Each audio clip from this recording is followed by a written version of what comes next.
Welcome to the Building Healthy Organizations podcast. We understand how the human brain works and how that impacts behavior in the workplace. I'm glad you joined us today for our continued journey to understand how to build a healthy organization. There's so much noise around about team performance. What is it? How do you measure team performance? When it really comes down to it, team performance or team success is based on common sense things. How well does the team connect with each other? How aligned is the team? How much energy is generated by the team for the effort? How healthy are the relationships within the team? How well does the team execute? How change embracing are team members? How much trust exists within the team? And how much joy does the team experience? The measure of all of those things in a team will determine whether a team is simply surviving or really thriving. I want to share a story with you. This is a true story. When I was in high school, I played on the intramural volleyball team. Looking back, it's kind of funny because, I'm 5'4" tall and kind of on the stocky side. So, I wasn't the true volleyball-esque kind of player, but I enjoyed the game and enjoyed my team members. My team was made up of a bunch of guys who were a mix of all of the different types of people in the school. Geeks, nerds, honor society students, band kids. We had a couple of athletes. I don't really like labeling people. I think that's putting limitations on people, but you probably can relate to what I'm talking about. We did not have any goals for our team other than to enjoy ourselves and have fun. Then a funny thing happened. We started to win. At the time, we didn't think much about it, but then we kept winning. We were having such a great time. Energy was high. We were having fun. We celebrated our wins as a team. Eventually, we found ourselves in the finals, much to our surprise.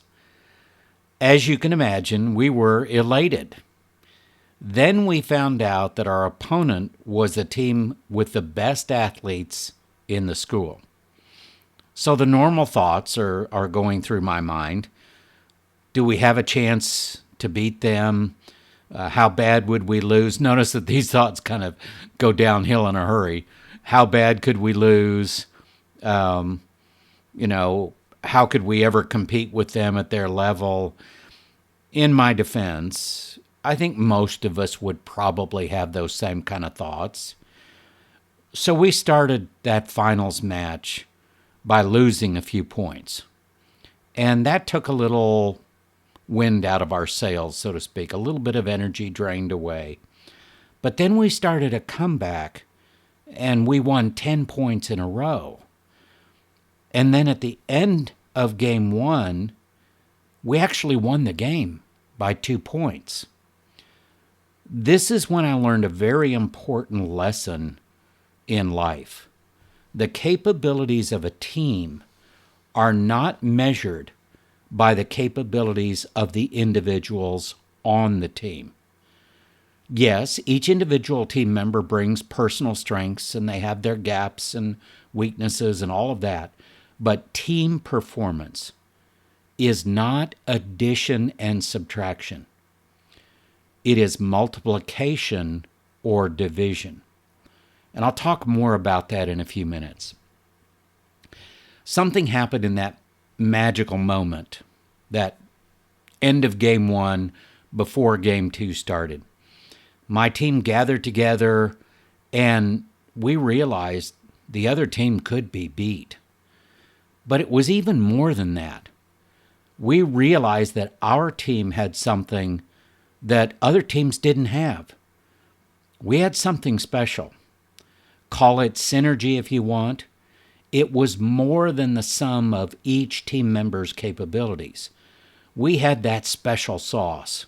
We were laughing, we were grinning at each other, hope blossomed in us.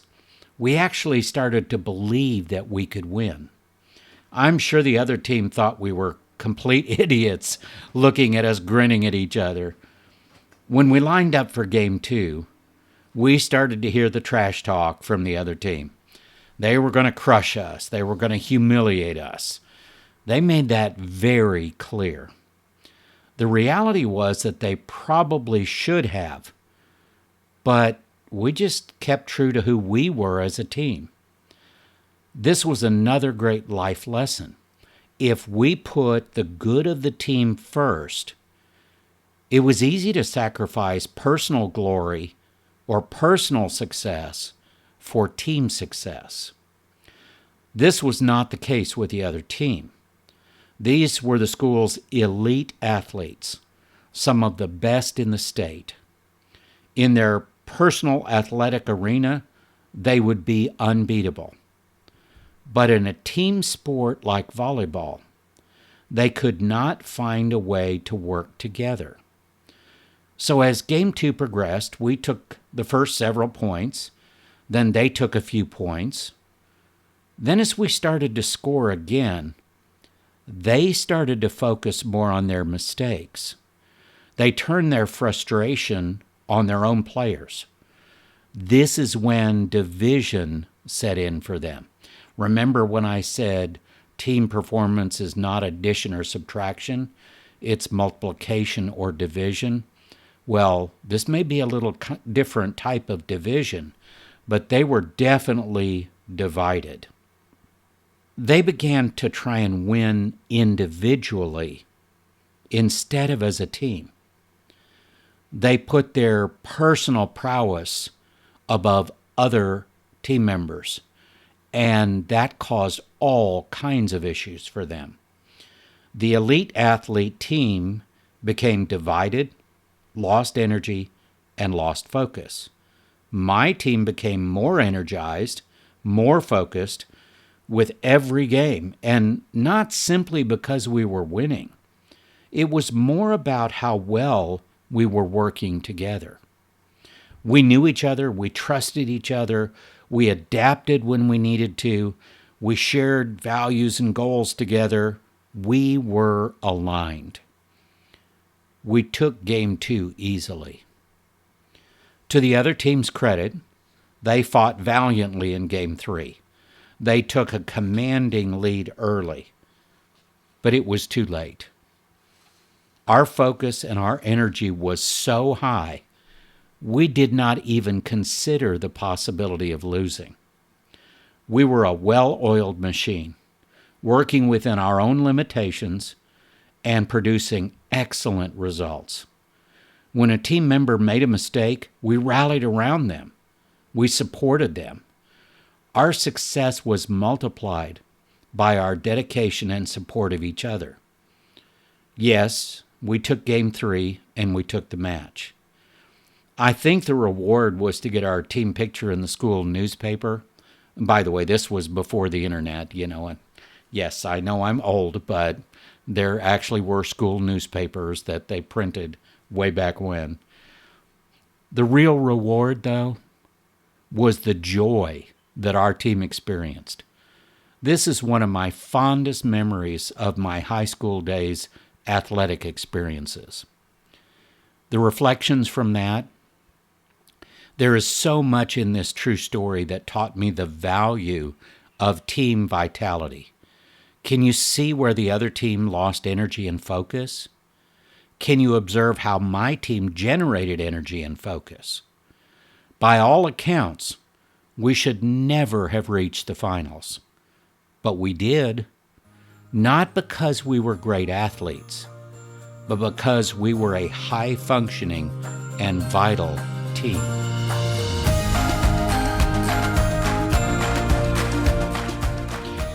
When I think about team vitality, obviously my thought processes and the tools that I use have evolved significantly since high school days.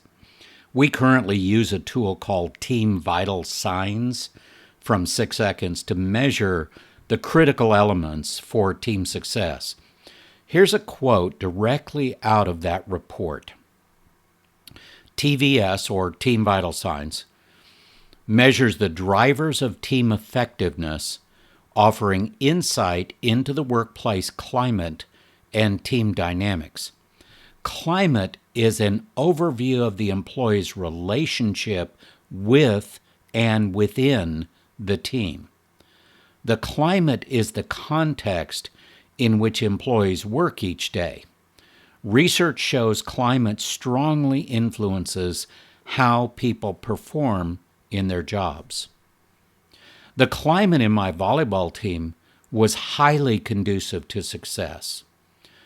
I did not know this at the time, but all 5 of the drivers of success for teams were present at very high levels in my volleyball team. Here are those 5 drivers. Trust, building safety and assurance to be able to risk, to innovate, to share, to learn. Motivation, to clarify meaning and commitment to drive toward excellence. Teamwork, collaboration, communication to take on challenges. Execution, focus on what's important, be accountable to generate good results. And change, adapt and innovate to go into the unknown, to risk, and to learn. Out of these drivers, outcomes are generated. What are those outcomes? Sustainability, driven for long-term success. This is all in the context of team climate. Satisfaction, which is committed to the team. Results, focused on achievement. And agility, ready to take new opportunities. So, what does this have to do with vitality? Think of vital signs. When someone's in the doctor's office or the hospital, taking their vital signs is critical to understanding their current state of health. If any of the vital signs are out of the norm, then specifically addressing those will provide a path to improved health. Think of a time when you were sick. Did you have more or less energy to do normal things? Were you more or less focused? Were you more or less able to think clearly and make your best decisions? The same is true for a team. All of the vital signs must be at appropriate levels to achieve the outcomes that are desired.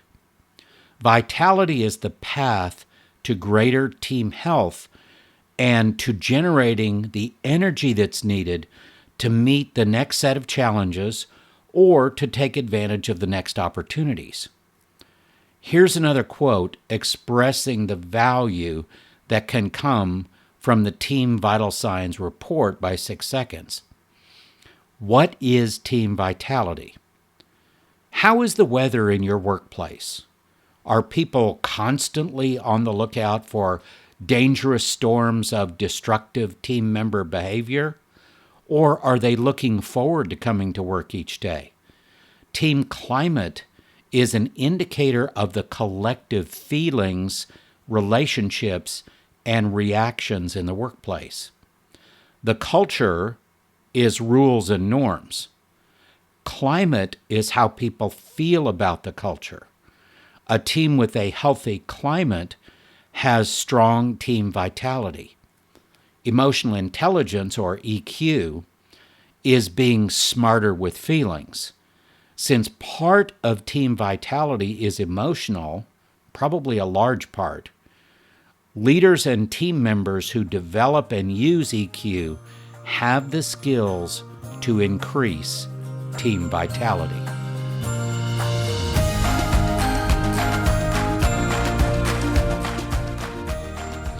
So, how do we apply all of this? What does it mean? What good is there? What value is there? Let's talk about generating vitality first. If you are looking for a simple and practical way to measure team vitality, then the Team Vital Signs report that we use from 6 Seconds provides highly validated and actionable data. It is by far the most effective team assessment I've ever used. And it's very actionable data. It is something you can make KPIs out of. Whatever measures you do use, the key is to identify the current status of team vitality, then build a path to grow that vitality. How do you build that pathway? By identifying gaps and then creating action steps to close those gaps. So, for example, if trust is low, that needs to be enhanced. Here's what we know about trust. There's a trust equation we can use, and I use it all the time. Trust equals credibility plus reliability plus connection. How credible are you? How reliable are you? How well do you connect with other people? That's how you build trust. If trust is low, then it is most likely due to one or more of those elements in the trust equation being low. These are elements that can be enhanced. Assess where the gaps are, then equip people to close those gaps in alignment with the goals of the team. You can do this with each of the 5 different drivers of success that we've talked about. As team vitality is increased, then engagement improves and performance goes up. Let me go back to my story for a second. As we as a team became aware that we could win, our team vitality went up and our engagement to the team and the effort increased. The results? Higher performance. Now let's talk about how to apply vitality. We've talked about how to generate it. Now how do we apply it? When team vitality reaches a certain level, then sustaining energy, focus, and effort becomes easier. In the case of my volleyball team, we reached a point where the vitality was so high that the energy, focus, and effort almost became self-sustaining. That was a lot of fun. You may have heard the term success breeds success. The experience with my volleyball team was a great example of that. But the success was not focused on rewards. It was focused on the 2 things that bring joy in a team: results and satisfaction. When you think about team success, don't settle for vague definitions or unclear measures. Real team success is sustainable. That happens when team vitality is high, which drives engagement levels up. Engagement is the emotional commitment that a team member has to the team and to the effort. That is why emotional intelligence is the primary skill set to enhance team vitality. If you have not already had an experience on a team, like I did with my volleyball team, I hope you will someday in the future. I have had similar experiences with other teams in my life. I love those teams. There is something very special about being a part of a team that has high vitality. The good news? We can all be a part of a team like that. We know what it takes to create high team vitality. Now all we have to do is have the courage to invest in making that happen. I highly recommend that you do. It is definitely worth it. Thank you for listening to this week's episode of Building Healthy Organizations by EQ Fit. We do understand how the human brain works and how that impacts behavior and performance in the workplace. We also love hearing your suggestions and ideas. If you have a topic you'd like us to cover, please send us an email at info@gscfit.com.